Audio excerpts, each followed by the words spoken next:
프랑스어의 단어들은 참 매력적인 단어들이 많습니다. 리베르테, 프락데흐니테,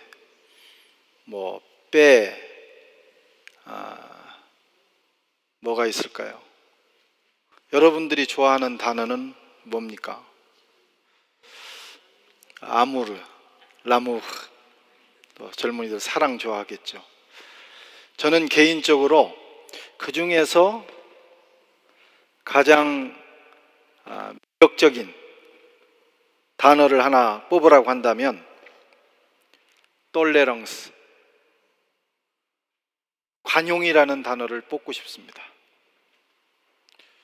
프랑스어가 가지고 있는 단어 중에 정말 중요하고 매력적인 단어입니다.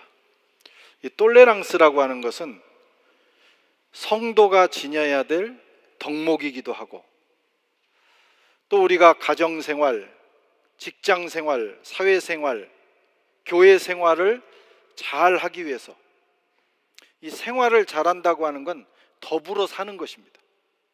이웃과 더불어 살기 위해서 반드시 각 개인마다 갖춰야 될 덕목입니다. 관용이 없으면 인간관계는 삭막해집니다. 원칙만 있고 법만 있다, 따지는 일만 있다, 그러면 그 사회, 그 공동체는 삭막해집니다. 좋은 사회를 이루면서 살기 위해서는 우리 모두에게 관용, 톨레랑스가 있어야 합니다. 오늘은 그 톨레랑스에 대한 이야기를 나누고자 합니다. 첫째로 톨레랑스의 성서적인 의미. 이 톨레랑스는 성경에도 중요한 덕목을 차지하고 있습니다. 신구약 성경에 이 관용이라고 하는 의미를 가진 단어가 23번이나 언급됩니다. 중요하다는 얘기예요. 하나님을 섬기는 성도들의 공동체 안에 톨레랑스, 관용이 중요하다 하는 겁니다. 헬라어로는 에피에이케스라고 하는데 선하다, 부드럽다, 그런 뜻입니다.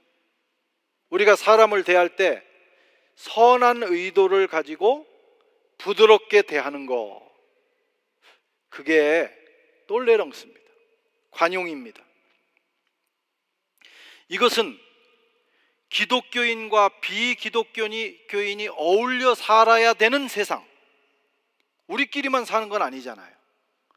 우리와 전혀 신앙이 다르고 가치관이 다르고 목표가 다른 사람들과 더불어 우리는 살아야 됩니다.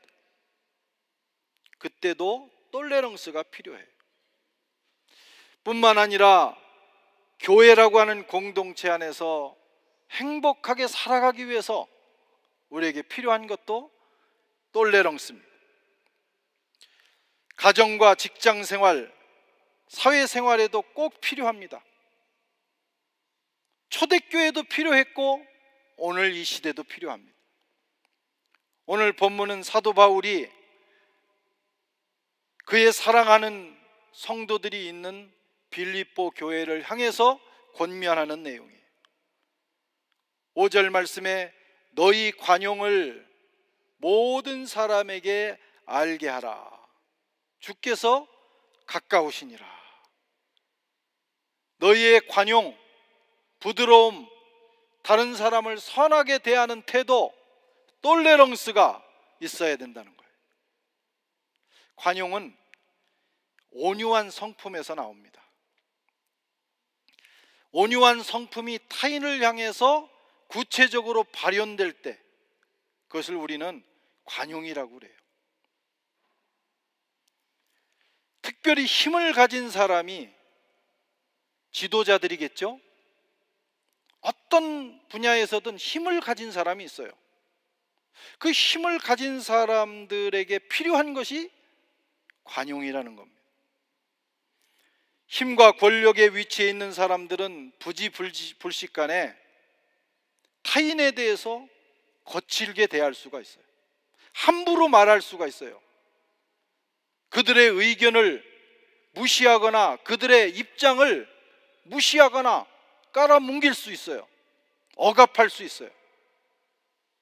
그래서 힘을 가진 사람, 지도자들은 관용이라고 하는 덕목을 늘 가슴에 새겨야 합니다. 뿐만 아니라 이것은 모든 그리스도인들에게 갖춰야 될, 모든 그리스도인들이 갖춰야 될 덕목입니다. 바울은 지도자들에게 관용을 강조하고 있어요. 디모데 전서 3장 2절. 디모데는 이제 바울의 제자이면서 초대교회의 아주 중요한 리더입니다. 목회자입니다. 그에게 이렇게 권면합니다. 디도에게 아무도 해방하지 말며 다투지 말며 관용하며 범사의 온유함을 모든 사람에게 나타낼 것이니라.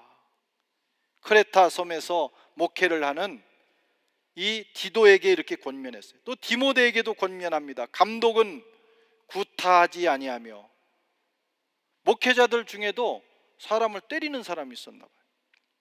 구타하지 않으며 오직 관용하며 다투지 아니하며. 초대교회의 힘을 가진 사람들에게 사도 바울은 이제 그 말년에 중요한 덕목으로 관용을 권면하고 있습니다. 관용이 있어야 합니다. 이 온유한 마음과 관용을 가장 잘 보여주는 분이 계신데 그분이 바로 예수님이죠. 예수님은 하나님이시고 거룩하신 분입니다. 그분이 죄인을 만나러 오셨어요. 거룩한 자가 죄인을 만날 때 충돌이 일어납니다. 그리고 죄인들은 그 거룩하신 하나님 앞에서 늘 약자일 수밖에 없어요. 그때 주님이 가지고 오신 마음, 태도가 뭐냐? 관용입니다. 품어 안으시는 거예요. 그렇지 않으면 다 죽습니다. 그 앞에 설 자가 없습니다. 그런데 주님은 그 어떤 죄인이라도 받아들일 수 있는 넓은 마음, 용납하는 마음, 관용의 마음을 가지고 오셨어요. 주님은 세상이 무시하고 저주하는 사람들까지도 품어 안으셨습니다. 주님은 우리의 아픔을 어루만지시고 위로하시고 약함을 이해해 주시고 아픔과 죄를 덮어주셨다. 관용입니다. 그 일을 위해서 십자가에 죽으셨어요. 거룩한 자와 죄인이 충돌하면 죄인이 죽게 돼 있습니다. 그런데 주님이 먼저 십자가에 죽으신 거예요. 우리를 품으시기 위해서. 그래서 주님은 관용의 하나님이십니다. 그리고 관용은 사랑입니다. 우리가 누구를 사랑한다 할 때는 똘레렁스로 대하는 거예요.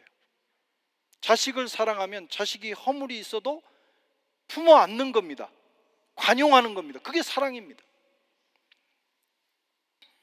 우리는 주님을 따라가는 사람들, 저와 여러분들에게도 주님 닮은 똘레렁스가 있어야 합니다. 온유하고 부드러운 마음으로, 타인을 이해하는 마음으로 받아들이는 저와 여러분 되시기를 바랍니다. 이 똘레렁스의 철학적, 역사적 의미도 있어요. 일반 사회에서는 똘레렁스가 다양한 의미로 사용되었습니다. 호모 시대에는 이 관용을 온당하고 알맞은 생활 방식으로 이해를 했어요. 또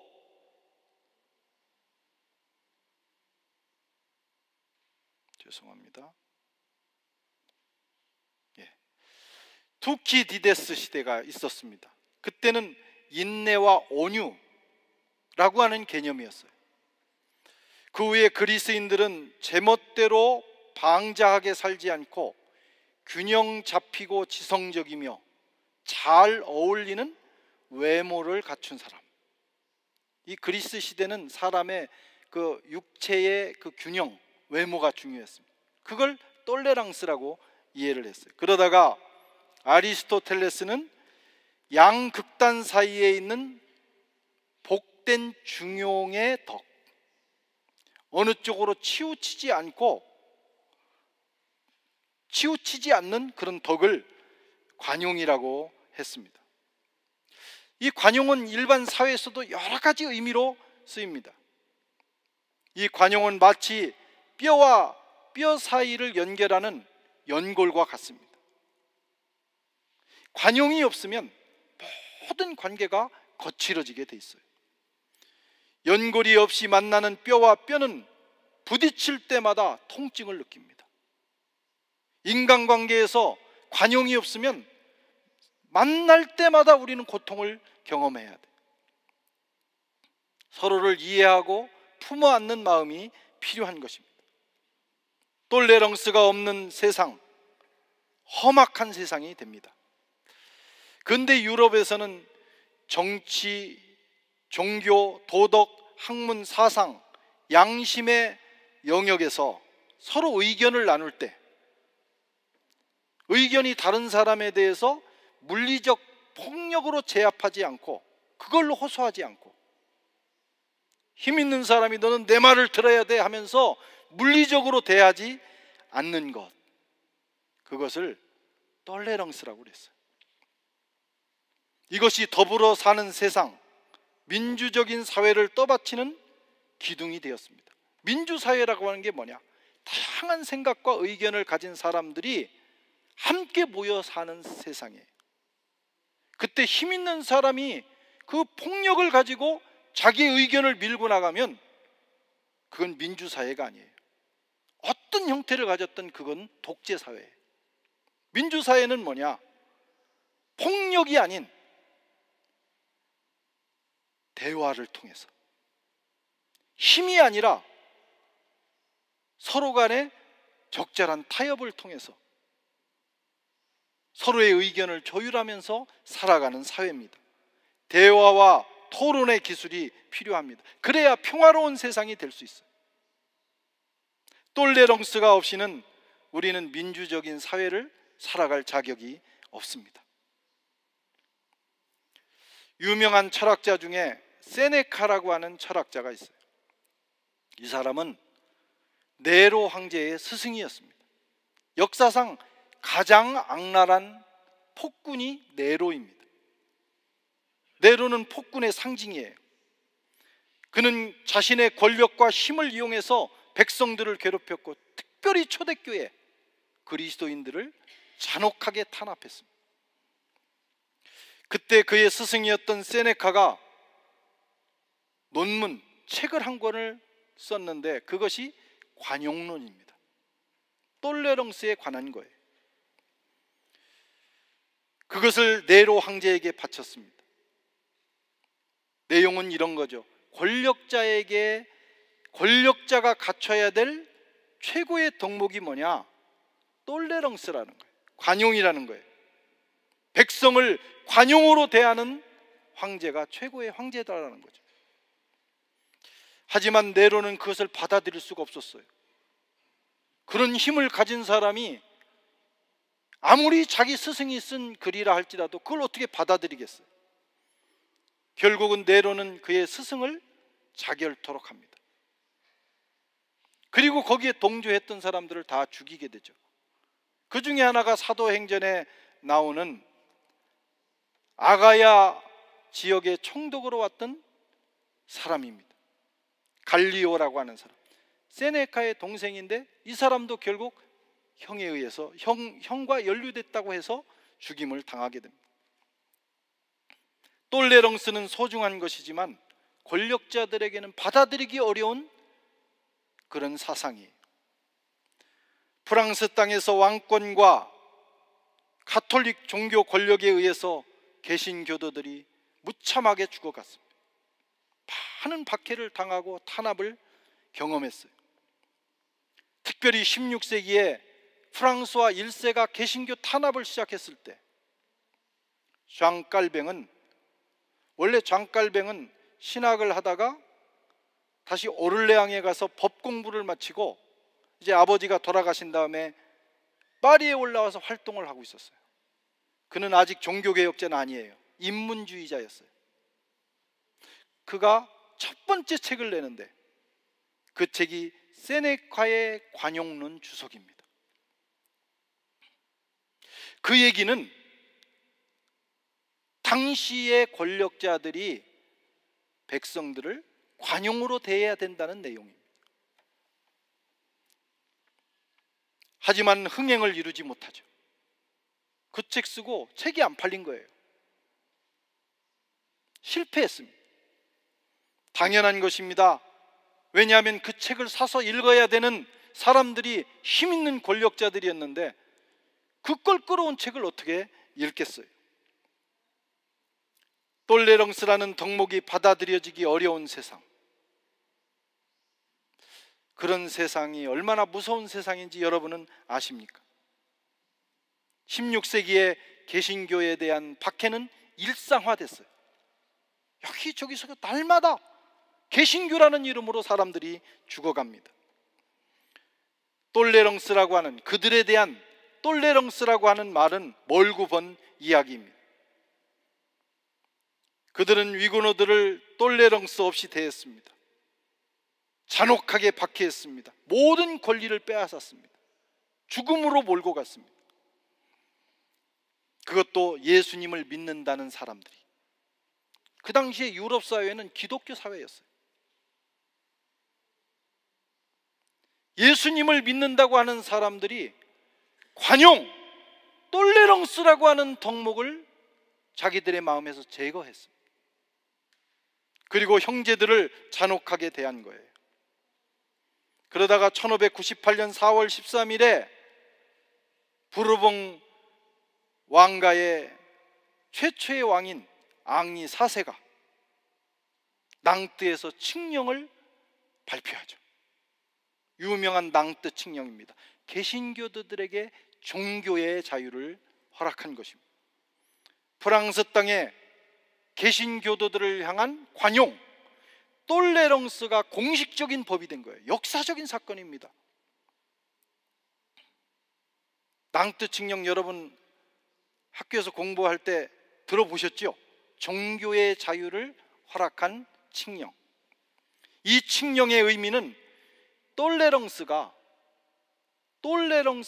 제도화되었다는 거예요. 그냥 각자 개인적으로 똘레렁스 이렇게 하는 것이 아니라 제도가 됐다. 국가의 법으로 정해졌다. 이것이 낭뜨 칙령의 중요한 역사적인 의미입니다. 물론 전적인 자유가 주어진 건 아니에요. 부분적으로 제한적인 자유가 주어졌어요. 그렇지만 그래도 숨 쉴 틈이 있었어요. 87년간 위고노들은 그나마 비교적 자유롭게 예배를 드리면서 숨 쉴 틈을 가지고 87년을 살았습니다. 그러다가 앙리 4세의 손자인 루이 14세가 왕이 되면서 낭뜨 칙령을 폐지해버리는 거예요. 그리고 102년 동안 프랑스 역사상 가장 잔혹한, 가장 길고 잔혹한 개신교 박해의 시대가 시작되었습니다. 프랑스 땅에서 위고노에 대한 똘레랑스는 사라졌습니다. 개신교라는 이름을 가졌으면 누구나 모든 권리를 빼앗기고 죽어야 되는 운명에 처해졌습니다. 그러다가 1787년에 루이 16세가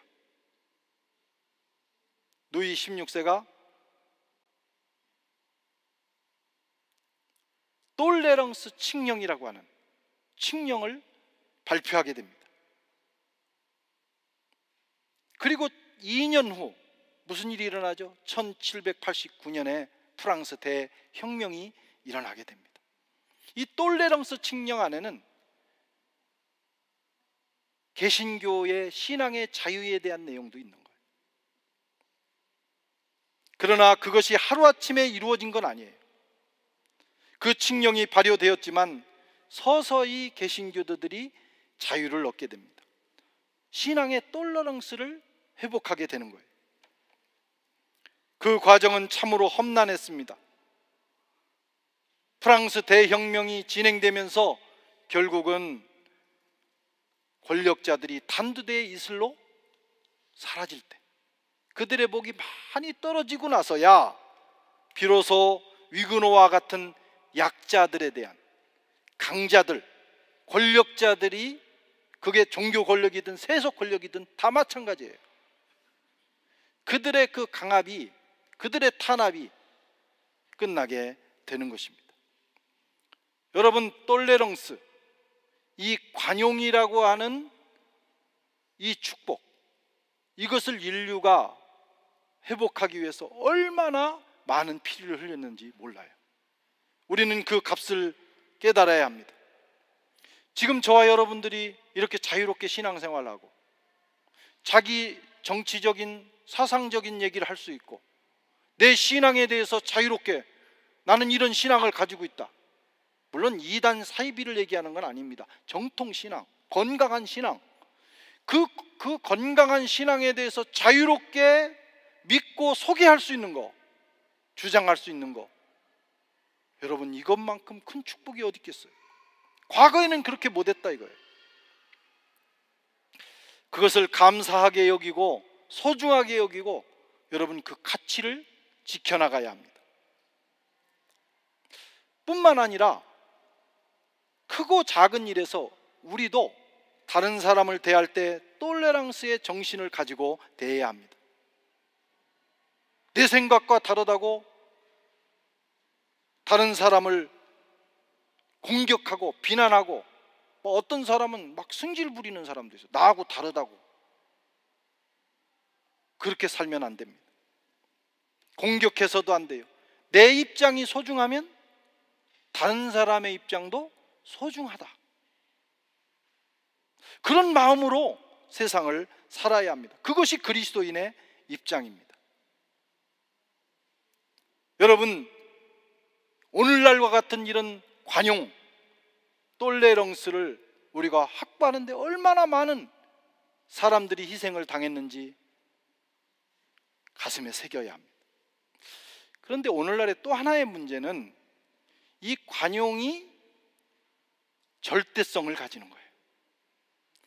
21세기의 문제입니다. 똘레랑스는 참으로 아름다운, 인류가 오랫동안 고통 속에서 쟁취한 덕목인데, 문제는 그것이 절대화되는데 또 문제가 있어요. 한계선을 지켜야 합니다. 21세기는 포스트 모더니즘 시대라고 합니다. 특징 중에 하나가 절대적 진리를 인정하지 않는 거예요. 상대주의에 나도 옳고 너도 옳고 모든 것이 옳다. 여기까지는 좋을 수 있어요. 내 생각도 옳고 내 생각도 옳을 수 있다. 이것을 관용이라고 볼 수도 있어요. 그런데 아주 위험한 선이 있어요. 그 선이 뭐냐? 내가 믿는 진리, 내가 가진 신앙을 내가 주장하면 비판받는다는 거예요. 그게 관용이 선을 넘은 겁니다. 내 생각도 옳고 너 생각도 옳을 수 있어. 그렇지만 나는 내 생각을 주장할 수 있어. 그걸 인정받아야 되는데, 내 옳은 생각을 내가 주장하면 저 꼴통 보수다, 저건 꽉 막힌 사람이다, 저건 시대 정신을 따라가지 못한다 하면서 비판하는 거예요. 이게 똘레렁스의 선을 넘은 것입니다. 이 시대는 그런 시대예요. 예수 그리스도에 대한 내 믿음을 주장하면 상대방에게 강요하지는 않았는데 나는 이렇게 믿는다 주장하면 비난받는 시대. 그게 똘레랑스가 어느 선을 넘은 것입니다.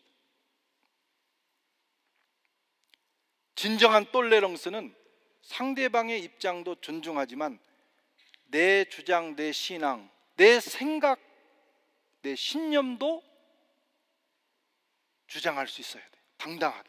그리고 그것도 인정받을 수 있어야 하는 것이 진정한 똘레랑스입니다. 특별히 신앙은 보수적인 거예요. 내가 믿는 신앙이, 내 믿음이 옳다고 생각하기 때문에 내가 주일날 나와서 예배도 드리고 내 인생을 바치는 거 아니겠어요?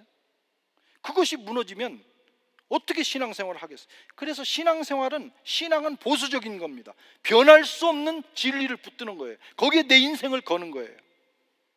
이것저것 섞어서 다 섞어찌게 하는 것이 아니에요.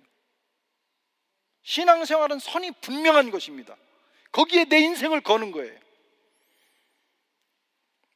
그런데 이 시대는 진리는 사라지고 각자의 주장만 난무합니다. 사사시대 같은 거예요. 사사시대의 특징이 뭡니까? 각자 자기 소견에 옳은 대로 행했더라.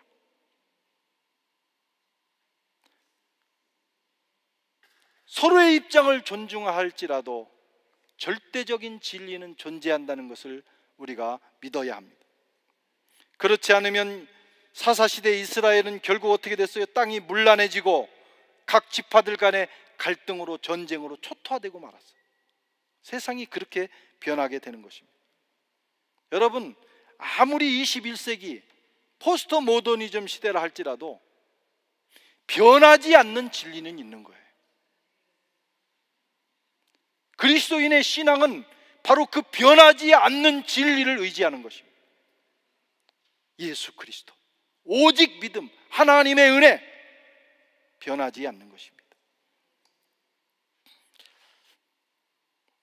자신의 신앙과 신념이 분명해야 됩니다. 그것을 당당하게 드러낼 수 있어야 돼요. 그런데 이 시대는 16세기, 17세기, 18세기처럼 당당하게 자기의 신앙을 드러내는 것이 위협을 받습니다. 이 시대 정신이 그런 것입니다. 용기를 내야 합니다. 내가 믿는 신앙에 대한 자신감을 가져야 돼요. 그렇다고 다른 사람을 우리가 비난하고 공격할 필요는 없습니다. 그리고 공격받을 이유도 없어요. 이 선을 지키는 것이 중요합니다. 저는 여호수아의 그 이스라엘 백성들을 향한 선언을 굉장히 중요하게 생각해요. 여호수아 24장 15절 같이 한번 읽겠습니다. 만일 여호와를 섬기는 것이 너희에게 좋지 않게 보이거든 너희 열조가 강 건너, 안 나옵니까? 예. 네. 다시 한번 읽겠습니다. 만일 여호와를 섬기는 것이 너희에게 좋지 않게 보이거든 너희 열조가 강 저편에서 섬기던 신이든지 혹 너희 거하는 땅 아모리 사람의 신이든지 너희 섬길 자를 오늘날 택하라. 오직 나와 내 집은 여호와를 섬기겠노라. 하나님을 섬기는 건 너희들의 선택이에요. 우리가 소개할 수는 있어. 그러나 나는, 나와 내 집은 여호와를 섬기겠다. 자기 주장을 당당하게 할 수 있어야 된다는 것입니다. 상대방의 선택을 비난할 필요는 없어요. 한국에서는 종종 열렬한 그리스도인들이 법당에 가서 법당을 불을 지르는 사람들이 있었습니다. 아니면 뭐 단군상에 목을 자른다든가. 그래야만 신앙이 좋은 것으로 생각하는 것입니다. 그렇게 해야만 하나님을 섬기는 것으로 생각하는 겁니다. 그렇다고 예수 잘 믿는 건 아니라고 생각해요. 오히려 갈등과 증오만 일으키고 전도의 문을 닫는 것입니다. 자신이 배우고 확실한 일에 거하면 되는 거예요. 남이야 어쨌든 내가 믿는 신앙을 철저하게 지키면서 가다 보면 증거가 됩니다. 아, 저 사람이 믿는 하나님이 진짜 같다. 그걸 보여주는 것이 더 중요하지 가서 불 지르고 목 자른다고 좋은 신앙은 아니라는 거예요. 그냥 놔두면 됩니다.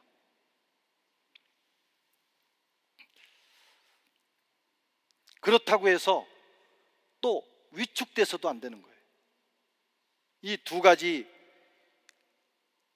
그 선을 잘 지키는 것이 대단히 중요합니다. 내가 믿는 신앙을 주장하고 확신할 수 있는 그런 권리를 지켜야 됩니다. 그리고 타인이 가지고 있는 생각도 존중할 필요가 있어요. 그러다 보면 세상은 영적 진리의 싸움이에요. 진짜 진리가 가짜 진리를 이길 수 있어요. 폭력이 아니라 빛이 어둠을 이기는 것처럼 우리가 복음을 따라서 살아가다 보면 자연스럽게 복음화되는 역사가 일어나게 되는 것입니다. 사랑하는 성도 여러분, 저와 여러분들의 마음속에 똘레렁스가 있기를 바랍니다. 그리고 그 선을 잘 지키실 수 있기를 바랍니다.